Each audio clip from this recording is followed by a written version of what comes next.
நம்முடைய வாழ்க்கையில அவன் பல வேளைகளில நம்முடைய வாழ்க்கையில நாம் செய்கிற பாவத்தின் மூலமாக நம்முடைய வாழ்க்கையில இருள் கடந்து வருகிறது. பாருங்கள், பாவத்தின் விளைவாக நம்முடைய வாழ்க்கையில இருள் கடந்து வரும்போது நாம் போக வேண்டிய பாதை எது என்று தெரியாமல் நாம் இடறுகிறவர்களாய் காணப்படுகிறோம். பாருங்கள், பாவம் செய்யும் போது நம்முடைய வாழ்க்கையில் இருள் வருகிறது.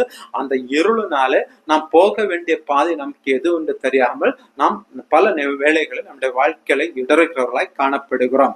பாருங்கள், இந்த இடத்திலும் இயேசு சொல்லுகிற ஒரு வார்த்தை, ஒருவன் பகலிலே நடந்தால் அவன் அந்த உலகத்தின் வெளிச்சத்தை காண்கிறபடினால் இடற மாட்டான். அப்படி என்று சொன்னால், வெளிச்சத்துல நடக்கிற ஒரு மனிதன் எந்த காலத்திலும் அவன் இடற மாட்டான். பாருங்கள், அடுத்ததாக ஒருவன் இரவிலே நடந்தால் தன்னிடத்தில் வெளிச்சம் இல்லாதபடினால இடறுவான். பாருங்கள், அதை நம்ம அனைவருக்கும் நன்றாக தெரிந்துதான்.